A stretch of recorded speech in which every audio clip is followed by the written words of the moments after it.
And we're live! Welcome to 147 shows in. So this is 147 of the Crafty Boys. Thank you for coming by. Check us out. Throw money and flowers in our direction and eligible girls in Dave's direction. I thought you said bras earlier, Shane. Bras? Did I say bras? I don't think so. You were going to say. What? You're drunk? Jeez, drink your beer. God.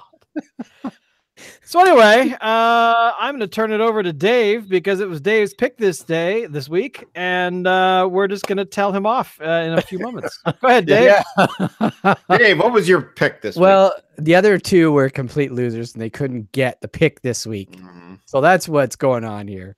That's why the grumbling from the peanut gallery already. So what the pick was, or is, I should say, Raven Brewing Co. Golden Ale. What's the bottle? Love the look of it. Very cool. Now, I will point out that Raven's Brewing used to have different labels than that, and this is sort of like a rebranding kind of on their bottles. I like it. I think it looks good. Yep, agreed. I like it. Very much looks good. I'm just trying to see if it has any... So what can you tell us about this beer, Dave? Beer units. Well, I can tell you it's a golden ale. Okay. Let me see what we got here. Just hang tight. With a focus on quality, consistency, and community. We use best ingredients to produce award-winning craft beer. There you go. That's all we got. 4.8 ABV, so a bit lower. Oh, there we go. The beer unit rating on this particular craft brew is 20. So there you go. That's about it. I like the look of it. I was up for something a little lighter this week, so I thought, hey, it'd be a good pick. And guess what? Both the other guys couldn't get it. No. Woo!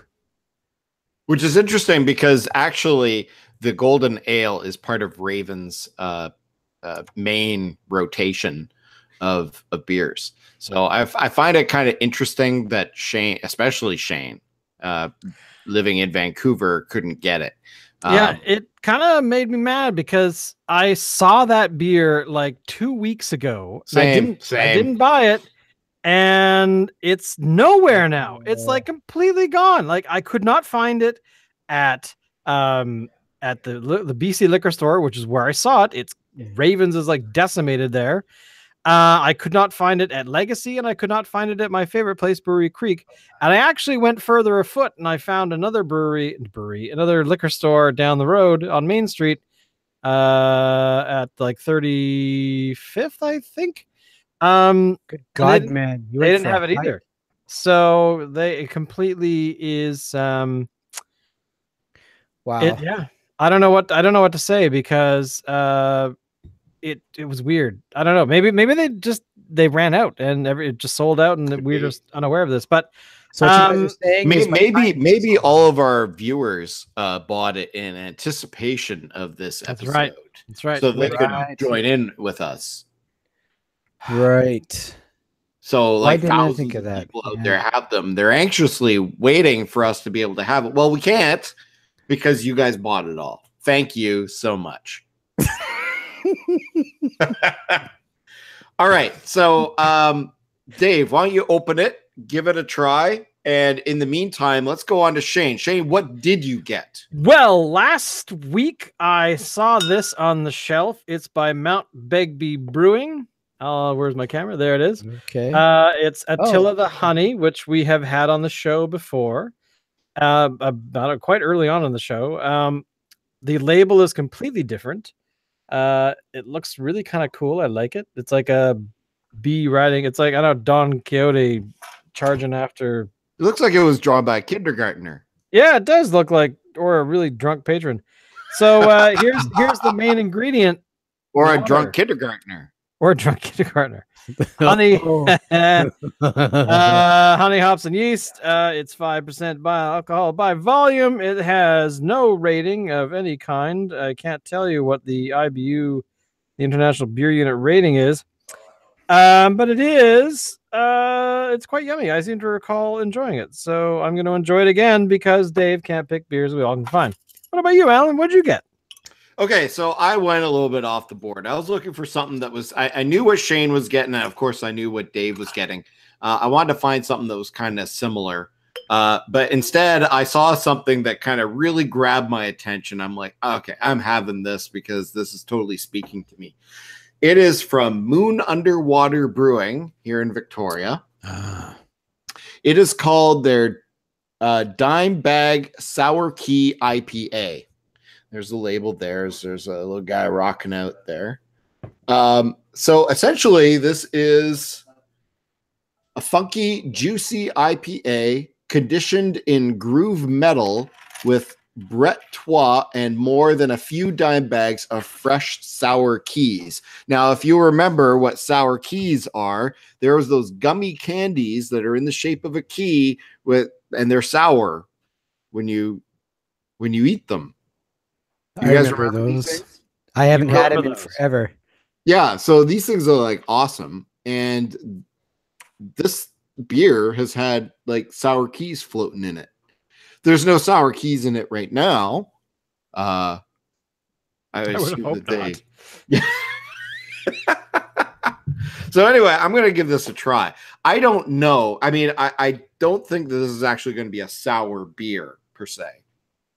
It just had sour keys in it for a while. So I'm interested to see how that works out. Okay. I would just like to add, for those that don't necessarily know, that guitar player, that is Dimebag Daryl from Pantera. Oh, okay. Dimebag Daryl from Pantera. In fact, it says something about that. It goes, the worst advice I ever received from my dad was to play by the book. And that was something that Dimebag Daryl said. Yep. I feel the honey. I feel it coursing through my veins, and it will power me until tomorrow. Nice. What about you, Dave? You enjoying your wonderful beer? I am. Little more hop to it. Little much frogs. Right. But it's nice. It's light, like I was kind of expecting it was going to be. So that I appreciate. I do like it. It's very nice. I haven't tried my beer yet. Let's see. But I just tried mine. As soon as I opened the bottle, it smells like it had more than just dime bags of sour keys in it. It had other kinds of dime bags in it as well, I think. The only beer to feature the fresh taste of crack cocaine. Well, you know, the market's falling apart, so they needed to find a use for it. It's true. You know, when crack cocaine gets legalized in our country, the entire industry of illegal drug marketing will just fall to the wayside in tatters. So it's interesting. Yeah. It's an IPA. It has that bite on my tongue. But the IPA, but the bite is kind of flavorless. Not necessarily in a bad way. Like there's a flavor there. Okay. But it's not an IPA kind of flavor that I'm used to. Like, you know, you get that sort of juicy kind of flavor. I'm not getting that. No? No. Well, I don't know, because I'm not. Okay. I've just been putting some links to different stories in the chat for you boys. Oh, nice. The very first story, though, that I'd like to touch on is the Alberta Alberta is changing the craft beer subsidy plan after a trade ruling. Yay! What does it mean, Shane? Long story. Well, basically, what was happening is the province of Alberta was taxing, putting a tax on beer that was from out of province in order to support the local breweries in the province, and a company in where is it? Is it Saskatchewan? I can't remember. It was right here. I was just looking at it. Anyway, basically, somebody complained that it was a trade violation of different things between provinces that actually has a name. And oh, hey, Locke is here. I'm here. Hello. He's in the and he's going into the bathroom. Floosh. Locke, we're talking about the Alberta taxation of craft beer. Is being killed. It's been voted down because it violates trade law, which I'm sure you'll be very interested in. So essentially, I think they are going to kill it. The with fire. The government of Alberta is immediately to comply with the ruling, and they have promised, ensuring that brewers from our province and the rest of Canada can compete fairly with Alberta-based brewers. Now, basically, Alberta brewers were having to pay $1.25 tax per liter on beer, and this was supposed to fund a granting program where they could actually encourage other people to, in Alberta, to start breweries and that kind of thing. Mm-hmm. But basically, yeah. So the government said no, that the tax was contravening the agreement on internal trade between provinces, and therefore Alberta was in violation, and therefore their tax is to be shut down. So there you go. So so there you go. So I'm actually kind of impressed by that because we talked about this actually, oh God, I don't know, some time ago. Yeah, no, I know. Like, weird idea, right? Free trade within Canada? Yeah, very, very odd. But as we all know, Alberta gets protectionist from time to time. You know, we call it that. Well, not actually, protectionist is the wrong word. I would say. Oh, look, as compared to Ontario, Ontario has go Rob Ford. Or no, right. Ford. So, yeah, no.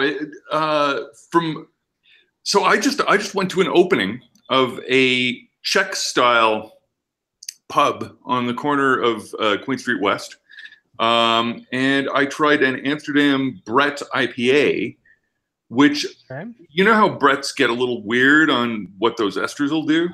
Yeah. So sometimes you get crazy stuff like pineapple and banana. This one was actually really appropriate for an Eastern European style bar. It gave the beer kind of a wormwood sort of a flavor. So it was sort of like a Czech Pilsner with absinthe in it more than it was what you would expect out of a Brett IPA. Mm-hmm. So yeah, I've got to say, interesting and good, and that is my report for Toronto. Back to you. And now weather. The reason I was out at this place drinking was partly because I did not make it to the liquor store before, what was it, 7 that they closed this evening?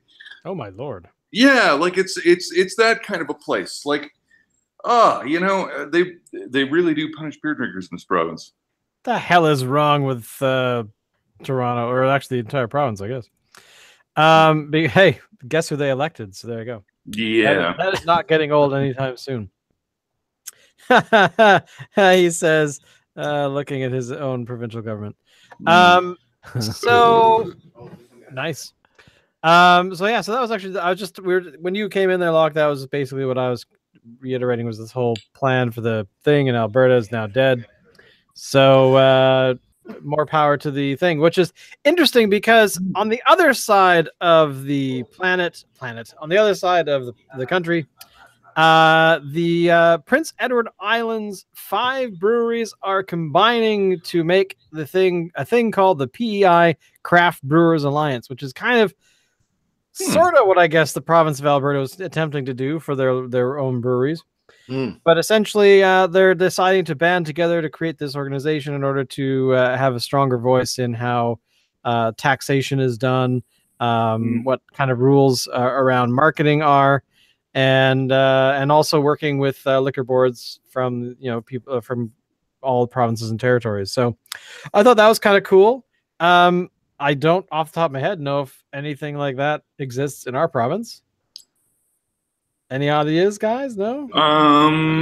I know that it's not unique to start a brewery on First Nations land. Arrowhead did that, and I think we were talking about tax advantages. I think there may be some. If you're familiar with Kick-Ass Roast Coffee. Yeah. Same place. Yeah. Same neck of the woods. Kicking Horse and Arrowhead, both aspiring beverage companies, both trying to play native jurisdiction into part of their tax strategy. Interesting. Nice. I just found the BC Craft Brewers Guild, which has a huge list of breweries, some of which I haven't heard of. Gibson's Tap Works, Freddy's Brew Pub. I want to know where that is. Where's Freddy's Brew Pub? It is in Kelowna. It's been around since 2000. Okay, so hey, this is actually a good resource for us, boys. But essentially, yeah, the same sort of thing. It's basically a membership organization, and the organization works to hopefully bring, favorable. They're essentially what a union / lobby group kind of idea. It's kind of like the United Federation of Planets, but instead of like nations, it's breweries that are coming together. I'm just picturing. And in between, like BC and Alberta, there's a neutral zone. The neutral zone in between. You don't go in. You can send in probes and that kind of thing. Okay, Moody, Ales, get over here. Okay, Barkerville Brewing. All right, R&B, get over here. All right, Ravens, come on. All right, now what we're gonna do? This is called first contact with a brewery that's not a member yet. So we want them to become members of our alliance. Steam whistle from Ontario starts flying in. That's like the Borg, That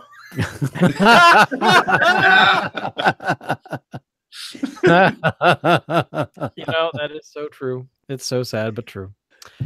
I think it's a good idea. I have no problem with this. I think it's happens all over the place, and I think it's going to benefit us. Now, beer being brewed inside of cows, that's a new thing. What? I'm kidding. Hey, all right. Who needs kegs? No. Look. I mean, that's the kind of thing you start to imagine you're going to hear if you spend some time in Oregon. This is just a very small article I threw into the chat that's just basically talking about how are breweries that use a lot of grain going to help out basically farms, how their activities impact farmers and things like that. And this particular article's focus is about spent grain, which is used quite extensively in brewing, which the average brewery apparently goes through 20 to 30,000 pounds a week of grains to make their products. So they're actually starting to take these this waste, in quotes, back to farmers to be able to use it for animal agriculture and things like that. So hey, they can do more with it than that.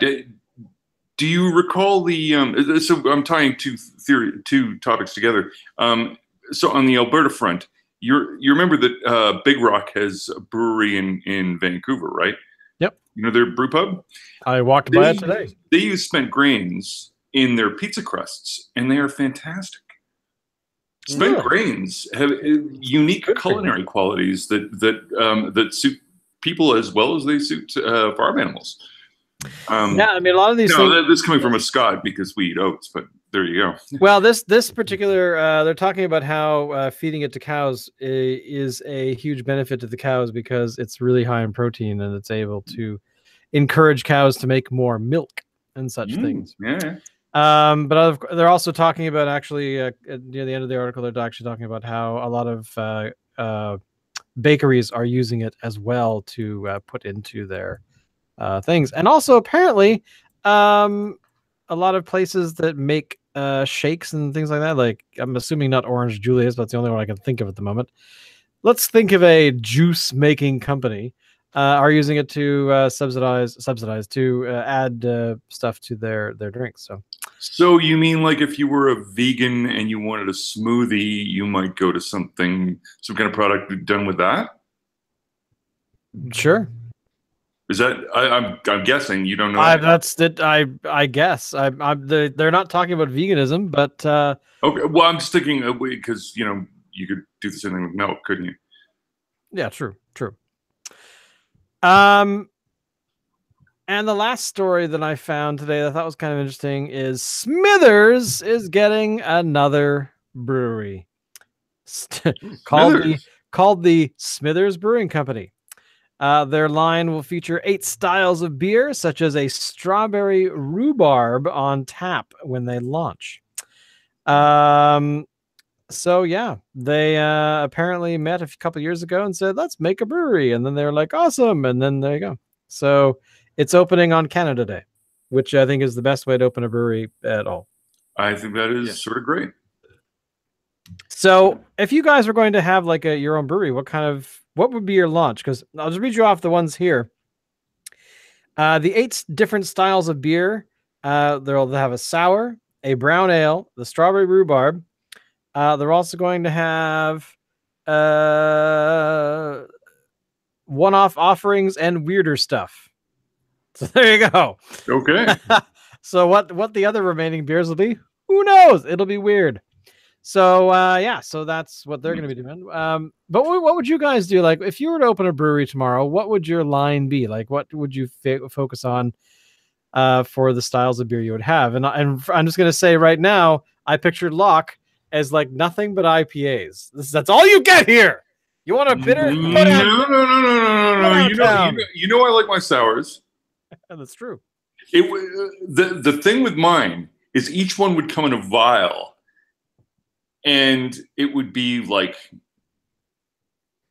an intensified version of whatever that drink normally is. You know what I mean? Like it would be sort of like trying to pack the flavor of a full 20-ounce pint into like something that Luke Skywalker could have on his person, when landing on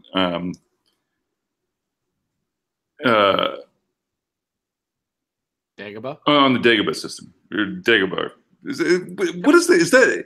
It's a planet on the Dagobah system. Do we ever know what planet it is? It was Dagobah. Oh, I think it's Dagobah. Yeah. But I'm curious. I'm looking up the Dagobah system. I'm curious if it has more than one planet because they'll tell us right here on this favorite little thing.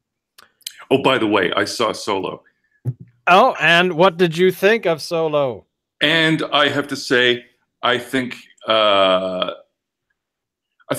it was pretty much spot on. Like hit the spot with 2 caveats. One, I wish they'd found an actor with a deeper voice, but he's got the character right, and it's pretty hard to fault that.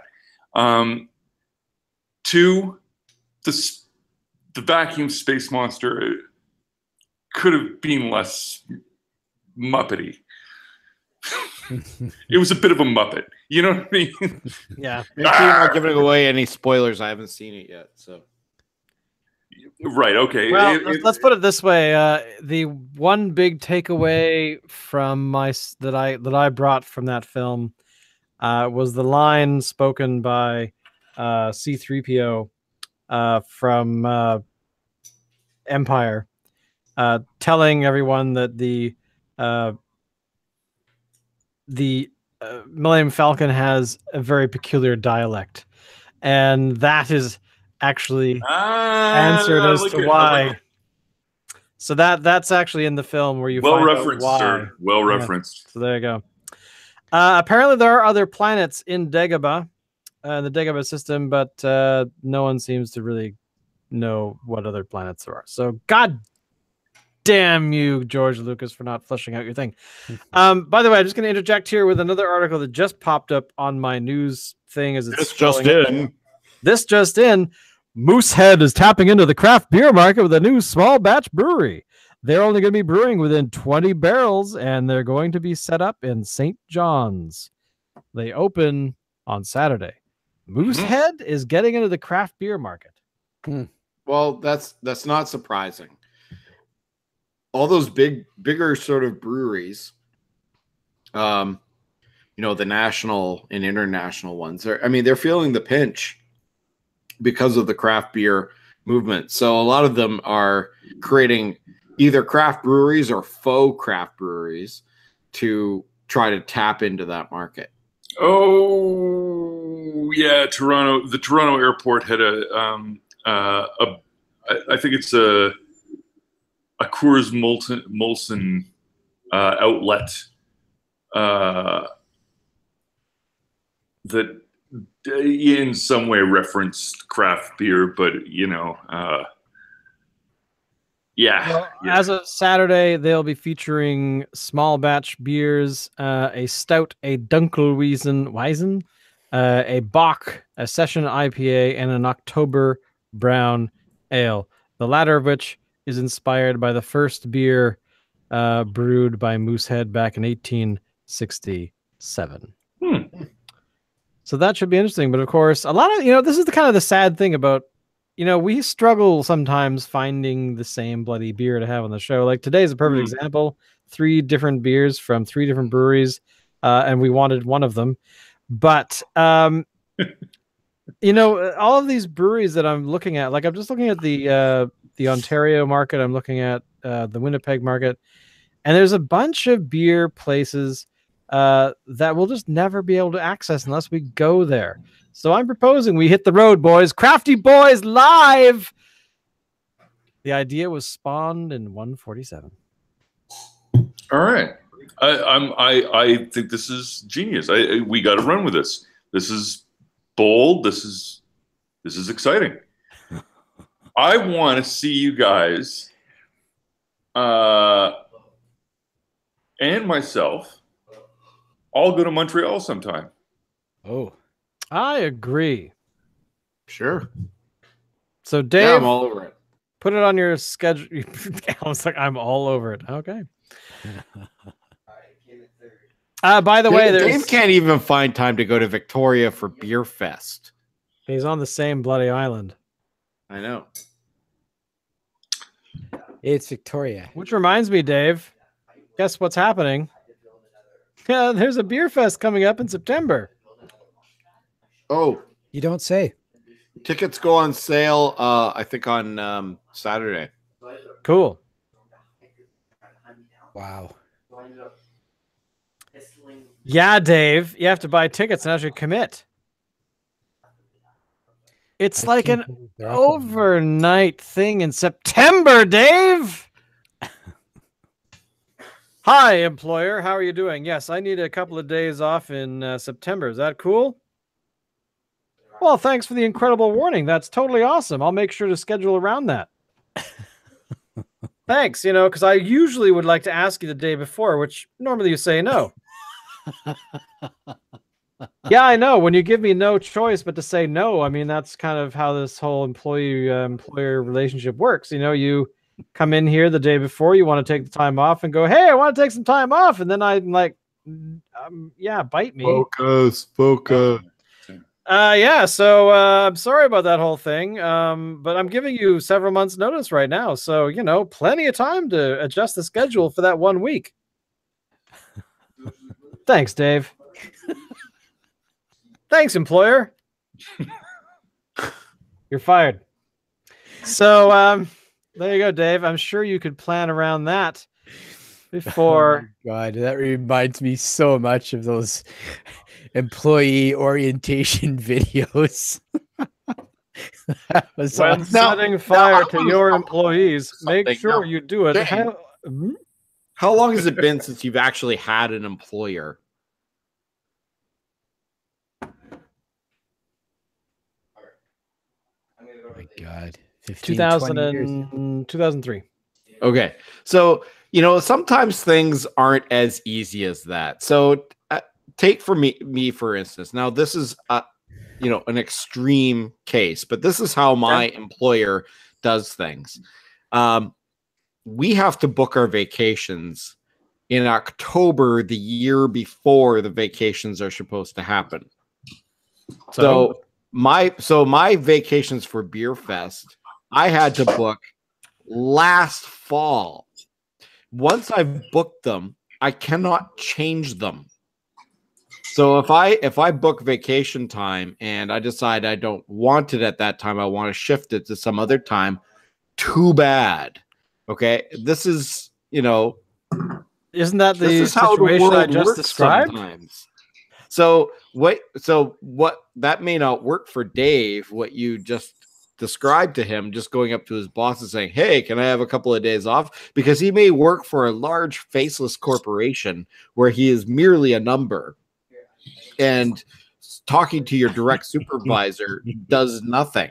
The person who handles all my vacation time, I've never even met. They're in Vancouver somewhere. I don't even know what their name is. I'm still not following your point. My point is, it may not be just as simple as him going up to his supervisor and saying, "Hey, can I have a couple of days off in September?" Because that's not what I would be able to do. I look. Isn't that the same thing, though? You're making a very sound point there. Like, there needs to be a government grant for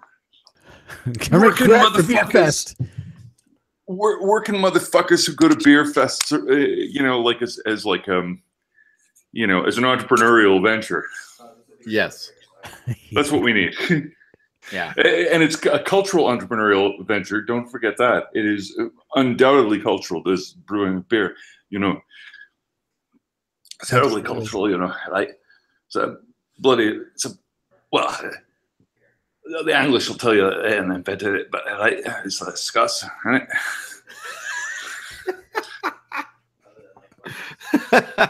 So what I have to do when I want a particular day off, and I had to do this last October because I know that that Beer Fest is usually the first Friday and Saturday after Labor Day.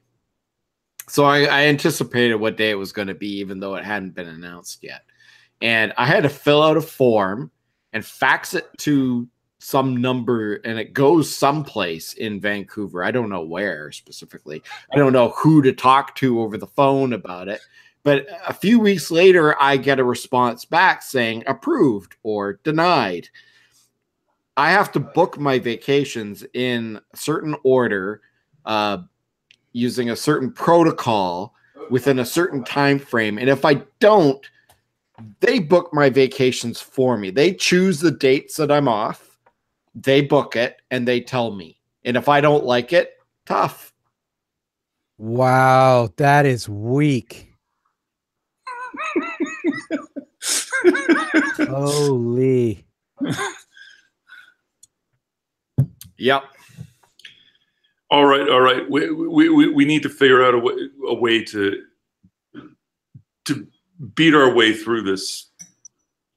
We need to be like Shane and work for ourselves. Oh, wait.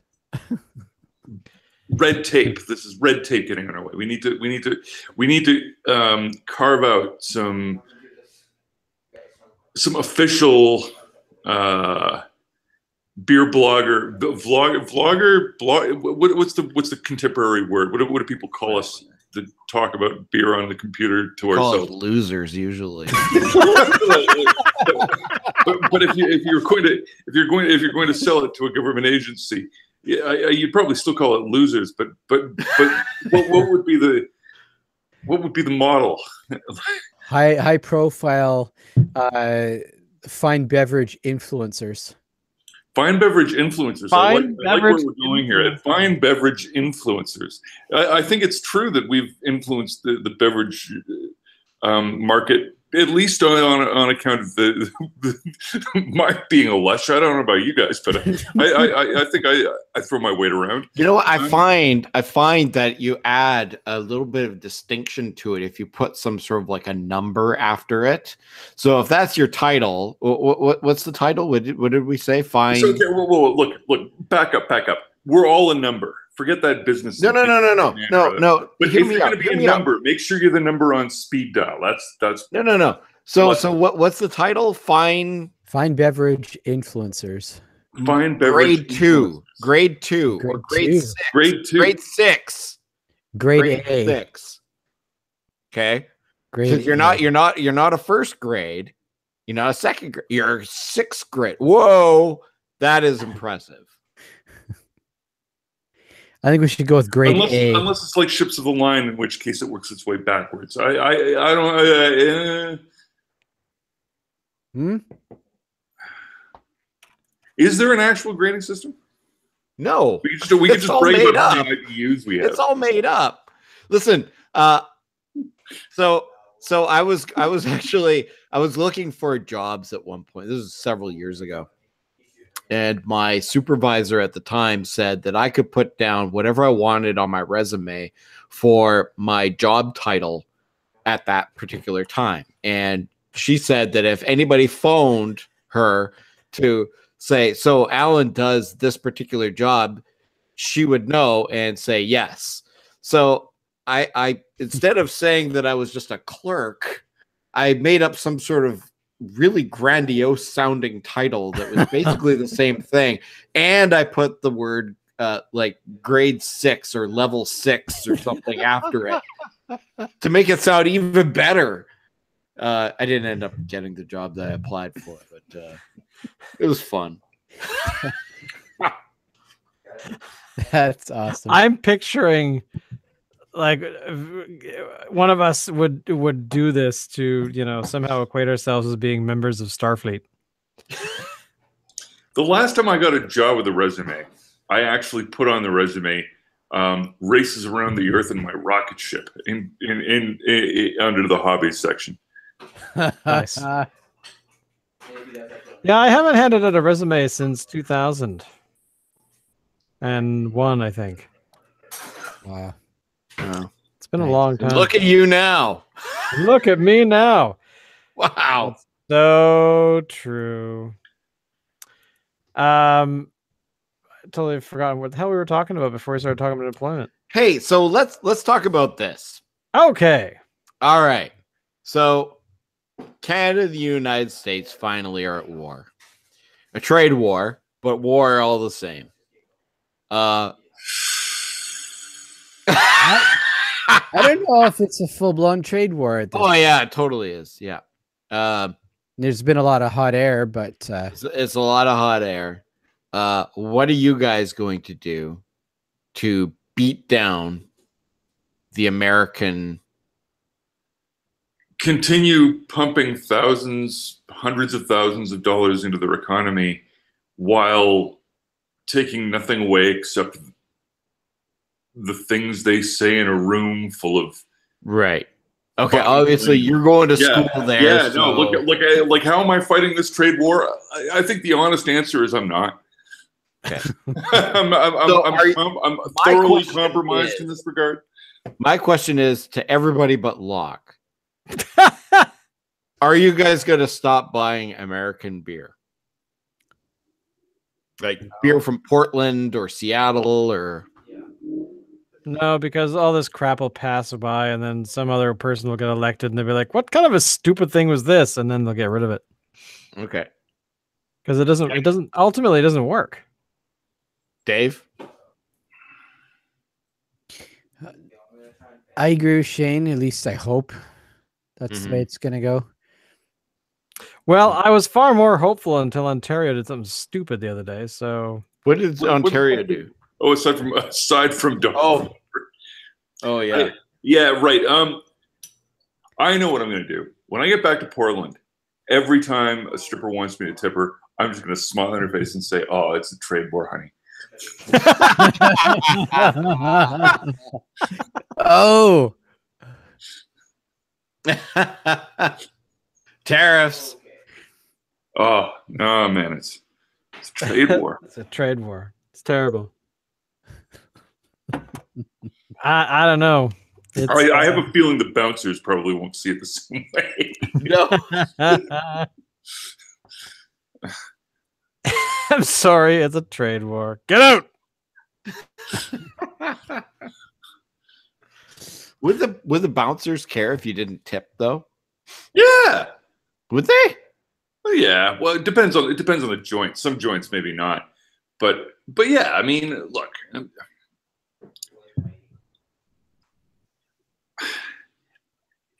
What do you think?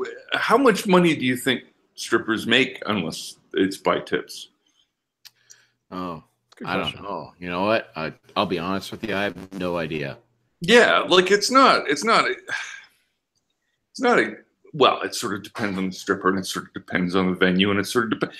Like it's one of those. It's like beer and it's like, more importantly, single malt whiskey, which is to say that there is no upper limit to what you can spend. It's just that, like. Is it like with stand-up comedy? So if you go to a comedy club and let's say you got 10 stand-up comics there, the only guy that's making any money is the headliner.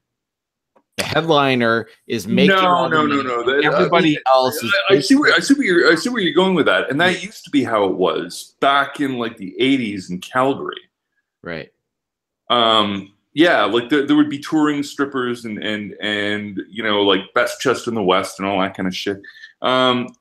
Still, oddly enough, it still seems to operate that way in the UK. I don't know why. I mean, it's fucking primitive as far as I can see.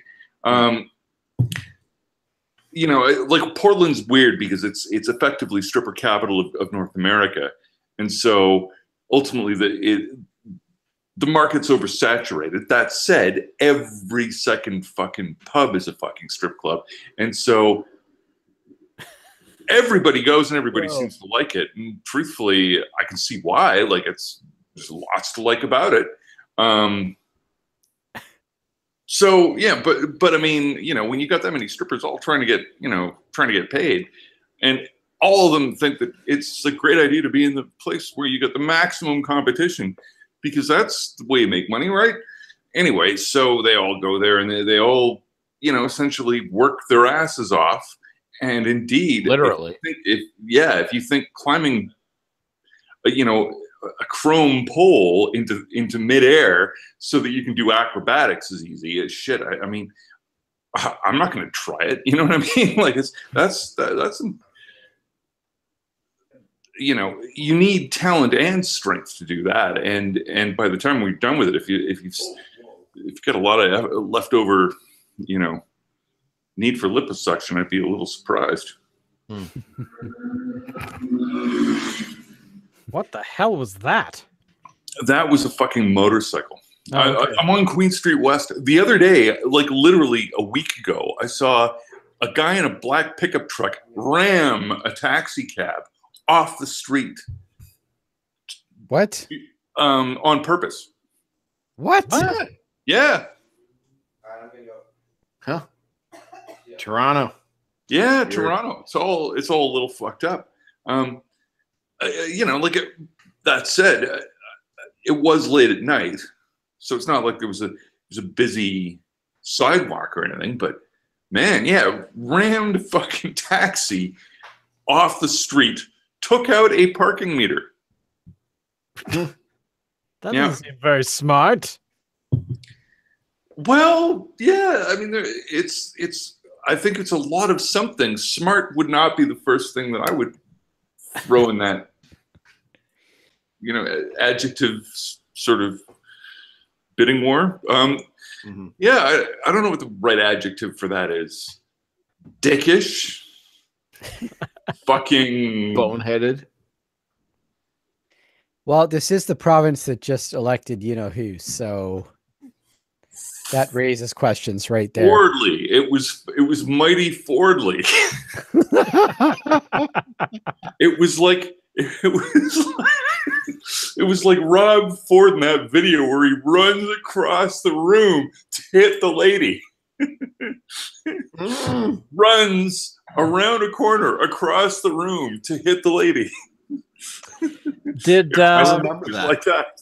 what is the environment like over there in Ontario right now? Now that the election is passed, I don't know. are people like just happy it's over, or So there were signs all up and down Queen Street today saying, "Fight back against Rob Ford. Join the socialists." Just like, God, the only people everybody hates more than Rob Ford are the fucking socialists.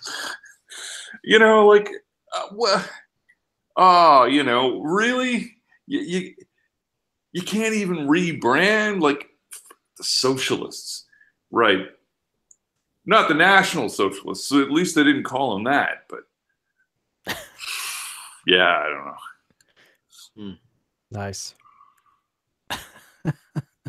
That's the extent of you know, people taking. I mean, anyway. Did you guys happen to notice that Elizabeth May got dumped for contempt of court? Yeah, I saw Over the that. pipeline thing. Or did I bring this up last week? I can't remember. No, I was, you didn't, but I heard about it. yeah. I gotta say, I voted for her. You know, like for all that, I gotta say, on the whole, I'm pretty happy with Trudeau. I don't know if I understand the pipeline thing. I mean, no, that's not true. I understand it. I don't agree with it. I'm okay with the fact that the guy in charge is doing stuff that I don't agree with, to the extent that I see there's a competing claim involved, and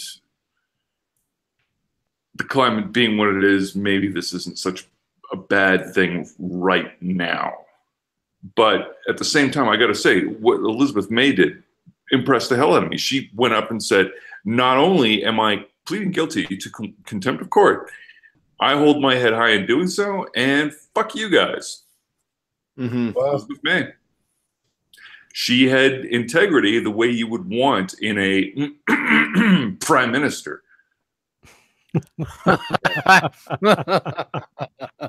Oh, But, you know, and you know what was interesting? I saw a tweet from Elizabeth May recently, within the last couple of days, in the fallout for all this Trump G7 stuff, and the comments that he's made about Justin Trudeau, basically saying that all of Canada's leaders need to band together to support Justin Trudeau in this. So, I mean, she can disagree with Justin Trudeau about some things and be supportive of him in other things. And I agree with Locke. You know, I mean, I didn't vote for Justin Trudeau. I didn't vote Liberal. But he's been far better than I thought he would be. And he hasn't been perfect. He's done some things I've disagreed with, but he's been better than the alternative that we could have had, I think. Oh, Christ, we could have had Harper, for fuck's sake. Well, exactly. So from that point of view, I think we kind of hit the jackpot. Yeah. He's kind of increased our stature internationally by a huge margin. I don't like the pipeline. That's the big thing. That's the big thing for me, is the pipeline. I understand it like Locke. I don't agree with it. I understand why he's pushing through with it, but I disagree with the pipeline thing.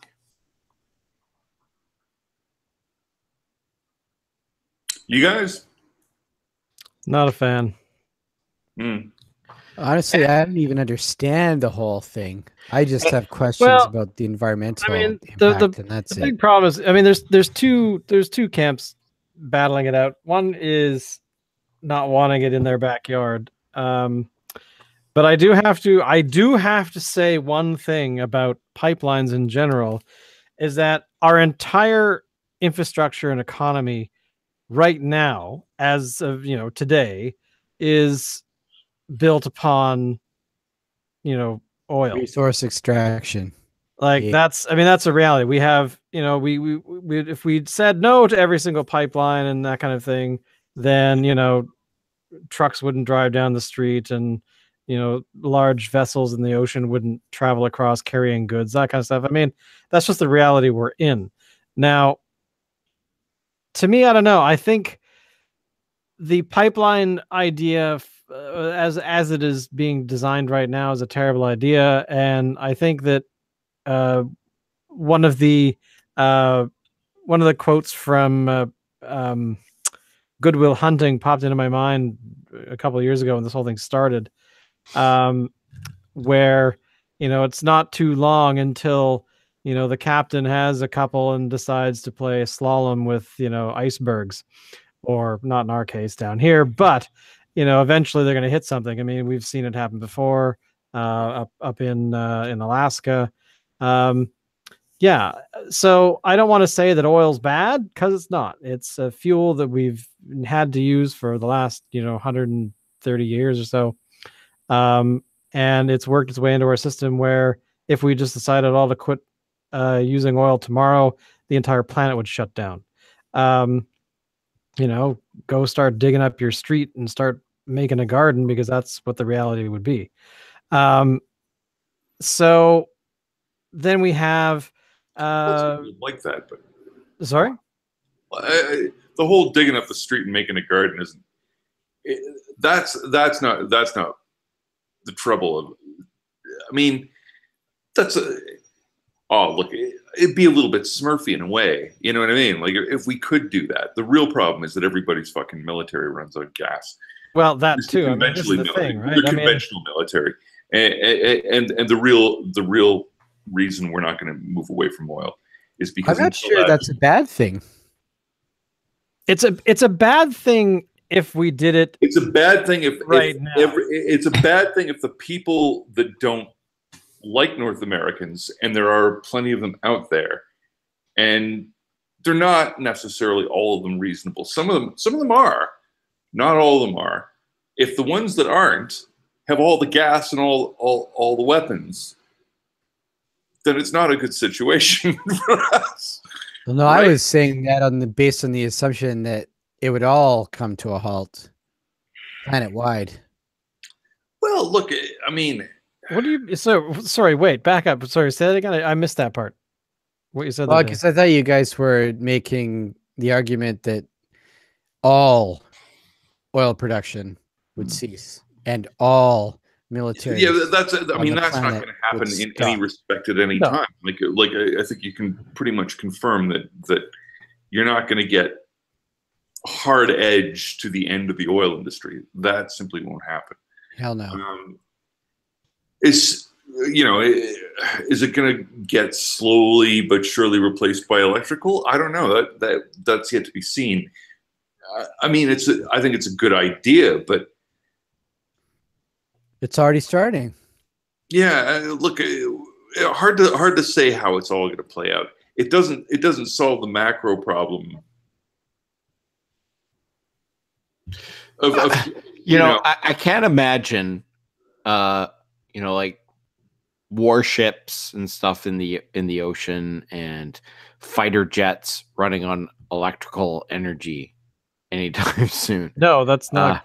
This is the thing. Is that here's the. I mean, that's what we're talking about. Is that there's a certain level of delusion from people that want to fight every single pipeline on the planet, because our entire infrastructure in the first world, second, third, fourth, fifth, sixth, if there is such a thing, runs on oil, like plain and simple. Like there are large ships that we don't see all the time that are constantly traveling the globe, moving products from one location to another. And those are not just, toys and books and all these other things. It's a lot of other important things like medicines and all that kind of stuff. Well, you got to move your sex toys. Could you imagine a world without sex toys? We'd all be fucking savages right now. But no, this is what I mean. Like, these are realities that people don't think about. And I mean, I understand the fight against the pipeline because I kind of side that way, because of the current thing. And anyway, it doesn't matter.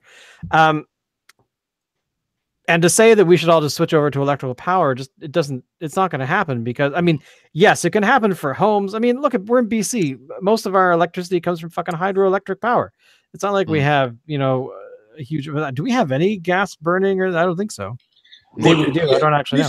Here's where I'd really start. The way to frame this question is when you look at the expenditures involved in fossil fuels, and you look at the stuff that we really need it for, there aren't better options out there. That's what that's for. Arguably, that's a niche market compared to the fucking obscenity of rush hour traffic.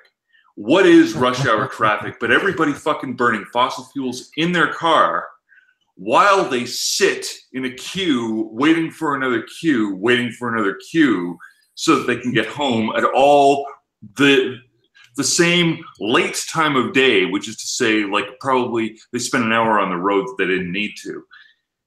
Because we all assume that it's a really good idea for everybody to go from one place to another, both morning and evening, between the hours of sort of, 7 and 9, and then again at, sort of 4 to 6 kind of thing. Yeah. Right? And tell me you've ever been sitting in one of those queues, waiting for the queue, in your car, burning fossil fuels, probably more because the air conditioning's on, because it's summer. It's got to be a pretty fucking killer audiobook for that not to suck. You know what I mean? I mean, and here's the thing: my life with cars has changed recently, because about, what is it, June? So the end of April, we got rid of our car, and now that's made me do a hell of a lot more walking, because I should.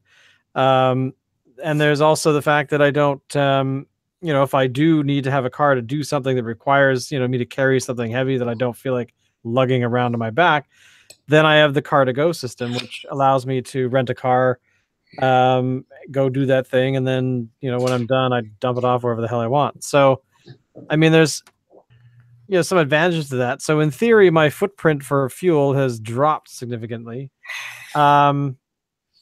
But again, so is that a car co-op? Essentially, yeah. It's like a car co-op essentially. I mean, there's Car2Go, Moto, Evo, and what's the other one? There's a fourth one that I can't think of the name of the one. Anyway, but yeah, I mean, and they all work slightly. They all kind of work the same, but they also have differences as well. Car2Go essentially is you pick up the car, you can rent it for up to, I think, 4 hours just by default. You can also take it overnight, but that's a lot more expensive, of course. But so for I think they have two styles of cars. They got those little tiny smart cars, but they also have these Mercedes Benz cars. So let me ask you something about the mechanics of this. Yeah. So evidently there's a dropping off and a picking up. Yeah. So can you get people to drop off where you're at to make it more convenient for you to pick up? Is that part of the sophistication? Well, sort of. I mean, Car2Go, no, because Car2Go, there's two sections of the city. There's the home zone and the extended zone. So essentially, the home zone is anywhere within in Vancouver, including some parts of North Van. But UBC is considered to be out of the zone. So you see a lot more parking space areas that are dedicated for Car2Go users. So, but whether or not there's going to be a car there is pretty slim. They do actually at around 1 o'clock, 2 in the morning, which I've seen them out here at 2 in the morning when I'm watching long movies. I watched Ragnarok the other day for the first time. And at 2:00, roughly when the movie ended, I saw this huge vehicle drive up. Two guys basically boot out of it, run up to the two car-to-goes that happened to be across the street, opened them up, turned them on, fueled them, and then left. So, but I gather they also, depending on what they see in their GPS map, they do move them around. So if they feel that there's not enough cars in a certain area, they will move them to that general vicinity. Like UBC, they'll dump a few cars at UBC. So is it like blue bikes where they try to focus them on central hubs? For car-to-go, not necessarily. I mean, the car spaces are more about convenience, but they're spread around the city. Right. Moto is different because Moto essentially is the car has a home parking spot, which is somewhere on a street or in a parkade. You can take it, but you have to return it to the same spot.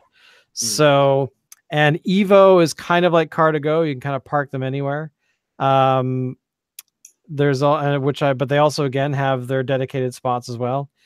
And I think, what is the other one? Moto, Evo. I'm missing one. Wasn't there one called Zip? Zip, that's the one. And Zip is entirely parking spot. I gather Zip is entirely parking area. Like there's parking lots here and there that you have to go to that lot, take a car, but then you have to return it, not necessarily to that lot, but to a parking space dedicated for that brand of car. So, I mean, you'll see them in parking. I mean, actually, Olympic Village, the Olympic station, has like 4 parking spots for car-to-go. They got 4 parking spots for Zip. They got 4 parking spots for Moto, and then some for Evo. So they have these dedicated stations. So, but again, some of the flexibility. I mean, Moto and Evo are kind of the same sort of idea, where they have what's the word I'm looking for? I guess I'm trying to think of like zones where they are. Like, I gather Moto, because it's here in Victoria, I can actually take one from here on the ferry, but I have to dump it in a Moto spot in Victoria. So they have a bit more of a wider range for that kind of thing. But overall though, I was dropping with lease, insurance, and fuel for every month. I was dropping maybe about $600 or $700, depending on how many times we had to fuel up. Actually last month was actually a good example, because my parents had an emergency with one of their eyes, so they had to come here. And my parents require chauffeuring. So I spent about $200 or $300 on car-to-go. But as compared to what you were dropping a month as compared before, what I did, well, the month before was like $0. But this month, I've been watching it, and I've spent maybe, I don't know, $20. So, I mean, so I couldn't. I mean, here's the reality: it's summertime. The farmers market is like 3 blocks in one direction. The mall is 6 blocks in another direction. I can walk to several liquor stores because I've done this now. Up to like, I think that here's the thing is that I've walked every day consistently for a long time. So going up to 35th to a liquor store is actually not that big of a deal. So it just takes me a bit longer, unlike longer legged people. But I mean, there's that disadvantage. But again, I can actually hit Home Depot in 2 locations and be back within half an hour kind of thing, which surprised me the other day, because this was my Saturday. It was really great. Let me tell you really quickly. I got up at 8 o'clock going, okay, 8:15, I got to be at the dentist. I take a car-to-go over to the dentist. That cost me $4.60 or whatever. Then I go into the dentist. I'm like, hey, dental people, I'm here. I got to get a filling. Yay. And they're like, why are you here? And I'm like, you called me yesterday and I reminded me. And they're like, really? Oh, we don't have you on the schedule. And I'm like, what are you talking about? So I left the dentist at like about 8:25.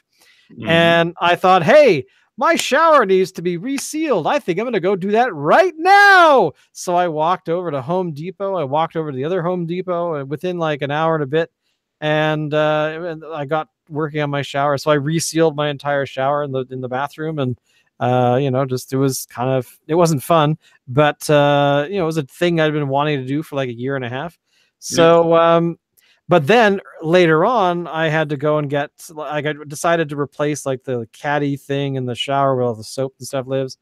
But again, I thought I'll get a car to go and I'll go over to Home Depot. But the weather was so nice. I'm like, I'll just walk. And so I actually walked like 4 or 5 times that day, just going back and forth to different places to do that little project. So it just illustrated to me that normally I would have gone downstairs, got in the car, driven to these locations, picked up my stuff, throw them in the trunk, drive back, where really, you know, I can walk there in 15 minutes. Like, why was I not doing that before? So it's not just about the driving and about the saving of money. It's about the reality that there are places you can actually go that don't require you to drive. Now, that's easy enough said where I live. Victoria's a bit different, you know. Realistically, where you live, the challenge isn't the distance. The challenge is parking. And for what you're doing right now, I think you've hit the nail right on the head. Well, that's actually, that also was because how often do you have to drive further in order to find appropriate parking if you're driving? Exactly, and that's the thing, is that there are moto cars. There's like a parking lot up Main. There's moto cars at Terminal and Main. There's 2 moto cars at the very end of our street, right by Main. Car2Go is kind of all over the place. They tend to live. Well, actually, I was just going to look right now to tell you where there actually is one. But essentially, yeah, I don't have to go far. I might have to walk like 3 or 4 blocks to get to a car, sort of in the most extreme situation, or extreme times. So right now, yeah, there's a Car2Go right around the corner. There's 2 right across the thing. My favorite thing, actually, though, is early in the morning. There's always a Car2Go in the red truck parking lot. So one of their employees must drive there in a Car2Go. Nice. And if you are, you know, if you have to go somewhere early in the morning, it's like, hey, and you walk over there because it's not open at that time. There's obviously people in there, but, you know, I just take their Car2Go and leave. So, but I got to say, the one thing I kind of like is driving the Mercedes. I was a little surprised at that. I kind of felt like I was, you know, in this. I actually looked it up. These cars are like $80,000 a piece. So, yeah, they're reasonably expensive cars that I would not normally ever buy should I ever have a car. So, if you want heated seats and the whole kit and caboodle, and you can choose between a hatchback. Want the honest truth about your high-end Benz? Nobody buys those. No. the amount of service involved. Oh God, I couldn't imagine. Like a lease. I would love to know how many mechanics actually exist for Car2Go. And Car2Go, speaking of Car2Go, is shutting down in Toronto because of some. Did you hear this, Locke? I did not. What was Toronto closing? It just happened like 2-3 weeks ago. Toronto Council has done something about the parking. As of May 31st, Car2Go closed down in Toronto because the fees passed by the city council made the business model unworkable. The free-floating car share pilot intended to expand the car sharing to Torontonians. Yeah, so I don't actually know how this actually has turned out, but essentially they did something about the parking where they were charging like some incredible amount of money to Car2Go. Because essentially for me, as long as I'm not parked at a meter, I can pretty much park anywhere, you know, where I'm not going to be ticketed. I mean, this is the thing that Car2Go, every time you get into one, there's maybe. I wonder how that actually works. How much does a city rely on its car fees in order to stay solvent? Like, do they really want people driving less? Well, Vancouver, they want people driving less. Yeah, I mean, Vancouver, they do, certainly. I would think Toronto, they ought to. Do they not? That's a good question. I mean, I'm just looking at the size of the fleet of these vehicles. See, I mean, the thing with Toronto is Toronto, for all that I've spent time in downtown Toronto traffic and thought about it and realized that it had taken me the same amount of time that it normally takes me to cross Saskatchewan. Like, you know, it's pretty stupid at times. But there aren't a lot of bridges. I mean, there are. That's not to say that there aren't any, but there aren't a lot of them. You know. Whereas Vancouver's got a lot of bridges. Well, Vancouver has 1,100 cars. Berlin has 1,100 cars. Yeah, go count. Their fleet size. But they are actually officially on their website. They are listing Toronto as a former city that actually used Car2Go. Weird.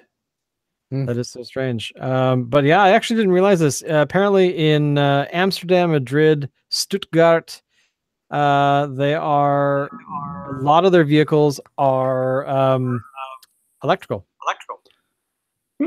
So that's that's new. Yeah, you could see these recharge stations in Amsterdam. That's pretty cool. So I don't know. I'm assuming they'll return to Toronto. But